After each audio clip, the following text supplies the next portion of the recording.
My channel. আমি জয়িতা চলে আসলাম নতুন আরেকটা ভিডিওর সাথে। আশা করি তোমরা খুব খুব ভালো আছো, আমরাও খুব ভালো আছি। তো দেখো কাজবাজ সেরে সমস্ত কিছু করে স্নান করে রেডি।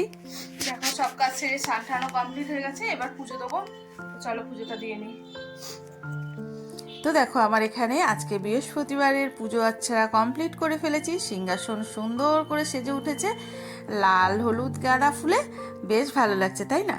তো চলো এবার চলে যাই রান্নাঘরে। কি কি আজকে লাঞ্চ মেনু আছে সেটা তোমাদের সঙ্গে শেয়ার করি, আর তোমাদের সঙ্গে গল্প করতে করতে রান্নাটা কমপ্লিট করি। তো এই দেখো আমি এখানে চালটা আগের থেকে ভিজিয়ে রেখেছিলাম, আর সবজি তো তোমরা জানোই আমার কেটে কুটে ফ্রিজে রাখা আছে। মাছটাও সকালে কিন্তু জল দিয়ে ভিজিয়ে রেখে রেডি করে রেখেছি। তো এই সমস্ত কাজগুলো গুছিয়ে নিয়ে তারপরে স্নান করে পুজো দিয়ে রান্নাঘরে ঢুকি, যাতে করে ফটাফট হয়ে যায়।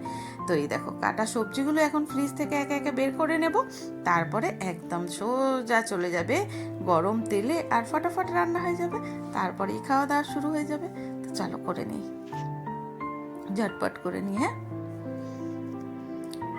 দেখো বলতে বলতে ভাতটা আমার হয়ে গেল, আর এদিকে বসিয়েছি রেগুলার আর কুলেখাড়া সেদ্ধ রস খেতে ভালো লাগছে না, একটু স্বাদ বদলাতে একটু উচ্ছে গাজর একটা আলু কাঁচা লঙ্কা একটু টমেটো দিয়ে জাস্ট অল্প তেলে নেড়ে চেড়ে নুন আর হলুদ দিয়ে সুন্দর একটা ভাজা বানিয়ে নিলাম। আর এখানে দেখো কুমড়ো ডগা রান্না করব, শিম মিষ্টি আলু আলু বড়ি সমস্ত কিছু রেডি করে নিয়েছি, বড়িটাও ভেজে নিয়েছি। আর এদিকে হবে মাছের ঝোল। তো বলতে বলতে এদিকে পাঁচফোড়ন আর কাঁচা লঙ্কা দিয়ে আমি সমস্ত সবজিগুলো আগে একটু নেড়ে চেড়ে তারপরে কুমড়োর ডগাটা দিয়ে দিলাম।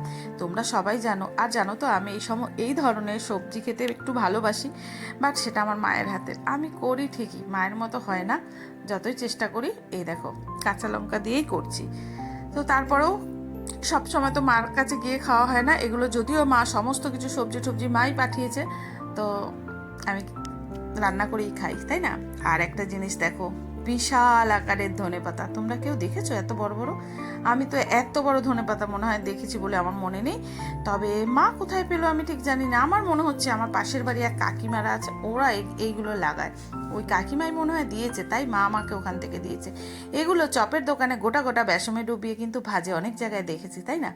আর এখানে দেখো এটা হচ্ছে পলতা পাতা, বেশ খানিকটা পলতা পাতার বোড়াও কিন্তু বেশ লাগে তাই না। এদিকে বলতে বলতে দেখো কুমড়োর ডগাটা বসিয়ে দিয়েছি, বেশ মজা গেছে।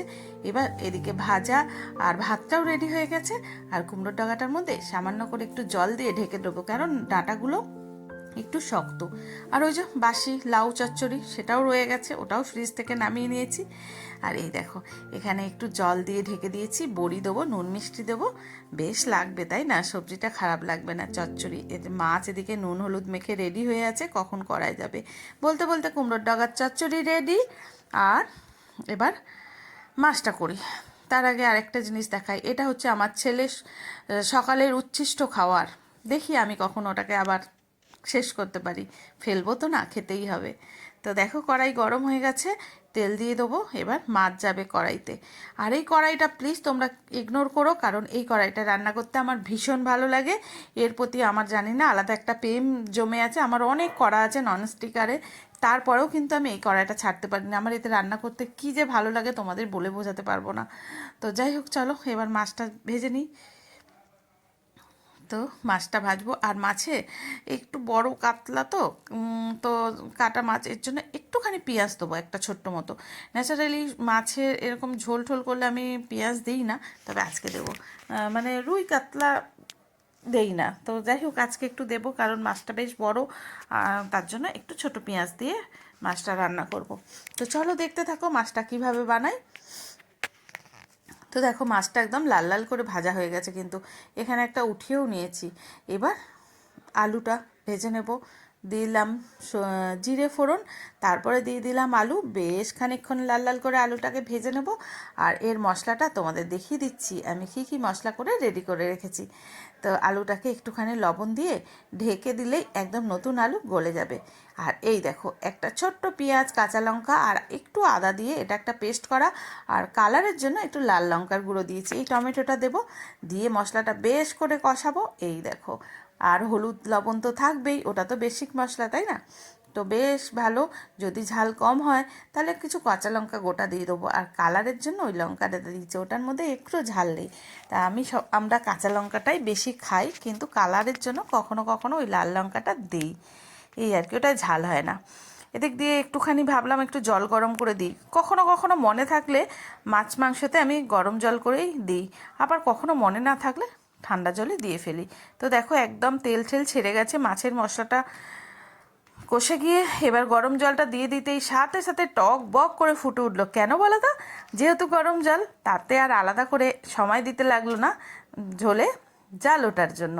তো আমার জালটা ঝোলে উঠে গেছে, আর আলুটা ভাজতে ভাজতেই নরম হয়ে গেছে। চলো মাছটাও ছেড়ে দিই, ছেড়ে কিছুক্ষণ ফুটিয়ে ঢেকে রাখি। মাছগুলো একে একে ছেড়ে দিয়ে এবার ঢেকে দেবো। আর অবশ্যই যে ধনে পাতাটা দেখালাম, ওটা তো আর বেসন দিয়ে খেলে আমাকে দেখতে হবে না, তার জন্য ভাবছি একটু ঝোলে ঠোলে তরকারিতে দিয়েই খাবো, তার জন্য মাছের ঝোলেও একটু দেবো। তো দেখো কথা বলতে বলতে মাছের ঝোলটা একদম সিম করে রেখেছি আর একটু ঝোলটা শুকানোর জন্য। আর এদিক দিয়ে আমি সমস্ত কিছু গুছিয়ে নিয়েছি, একদম পরিষ্কার করে টিপটপ, গ্যাস ফ্যাস সমস্ত পোছা পরিষ্কার হয়ে গেছে। আর আজকের রান্নাটা জানো তো কত তাড়াতাড়ি হয়ে গেল। এই দেখো আমার মাছের ফাইনাল লুক। তো চলো এবার গ্যাসটা অফ করে রেখে দিই, পরে আমি এটা পাত্রস্থ করব, মানে কড়ার থেকে অন্য পাত্রে নামিয়ে নেব। তো আজকে আমার 12টার মধ্যে রান্না বান্না কমপ্লিট। চলো একটু বসে কি করি, আচ্ছা ওই খাবারটা খেয়ে নিই নষ্ট না করে। ছেলের ফেলে রাখা এই ব্রেডটা একটুখানি হরলিক্স করে নিলাম, ভাবলাম চা আর খাবো না, এখন 12টা বাজে, এখন তো লাঞ্চও করবো না কারণ ছেলে এখনও আসেনি। তো আমি এটা এখন খেয়ে নিই, তারপরে যখন ভাত খাবো তো খাবো। Good evening. তো অনেকক্ষণ পর আমি তোমাদের সামনে আসলাম। এখন ইভিনিং বলাও যায় না, এখন 9টা বেজে গেছে। তো আমি রাতের খাবারটা বানিয়ে রেখে আসলাম।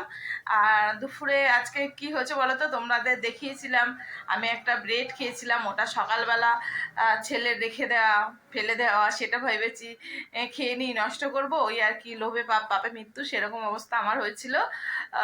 একটা একটু হরলিক্স করে আর ওই ব্রেডটা খেয়েছি। ও অলওয়েজ ব্রেডের মিডিলটা খায়, চারিদিকটা রেখে দেয়, সেটা আমাকেই খেতে হয়। তা তেমনি আজকে পুরো একটা ব্রেডই রেখে দিয়েছে, খাইনি। তো যাই হোক, আমি সেটা খাওয়ার পরে আমার তো গ্যাস ফ্যাস হয়ে গেল, আমি আর দুপুরের খাবারটা একদম খেতেই পারলাম না, ওটা একদম আজকের মতো গেল। তো যাই হোক, আমি একটুখানি জল, তারপরে একটা গ্যাসের ওষুধ, তারপর জোয়ান এইসব খেয়ে অনেকক্ষণ শুয়েছিলাম। শুয়ে থাকতে থাকতে কখন একটু ঘুমিয়েছি, উঠেছি সন্ধ্যেবেলা। ইভেন আমি চাও খাইনি, একটু হালকা পেটটা লাগছিল দেখে একটু শুকনো মুড়ি আর জল খেয়েছি। আর তার রাত্রিবেলা ছেলে বললো আজকে আর তাহলে ভাত খেতে হবে, এই রুটি খেতে হবে না, ভাত খেয়ে নাও। আমি বললাম তুই খাবি? ও বললো আমাকে ভাত ভেজে দাও, তাহলে আমি খাবো। তো যাই হোক, ওকে সেই ভাত ভাজাটা করেছি ওর জন্য, আমিও খেয়ে নেবো একটু, এখন ঠিক আছে, এখন কোনো অসুবিধা নেই। তো চলো আজকে ভিডিওটা এখানেই এন্ড করি, দেখা হচ্ছে আবার নেক্সট ভিডিওয়ে। ততক্ষণ পর্যন্ত সুস্থ থেকো, ভালো থেকো। আর যদি কিছু ভালো লেগে থাকে তো একটা লাইক দিয়ে কমেন্ট করে যাও। আর দেখো খাবারটা কি বানিয়েছি, এখনো যদিও খাইনি, খাবো। তো তোমাদের ভিডিও শেষে ওটা দিয়ে দেবো, দেখতে কেমন হয়েছে অবশ্যই কমেন্ট করো। তো চলো টাটা, গুড নাইট। তো এই হচ্ছে আর রাতের খাবার। দেখো কি সুন্দর, ঘরে যা যা ছিল তাই দিয়ে ফ্রাইড রাইস বানিয়ে নিয়েছি। মটরশুঁটি, একটু আলু, ঘরে সলিড চিকেন, পেঁয়াজ সব কিছু দিয়ে ভাতটাকে ভেজে একদম বাঙালি ফ্রাইড রাইস বেনে গেছে। তো চলো গুড নাইট, এটা আজকের মতো, এটা আমাদের সুন্দর একটা ডিনার, একটু খেয়ে নিই, হ্যাঁ।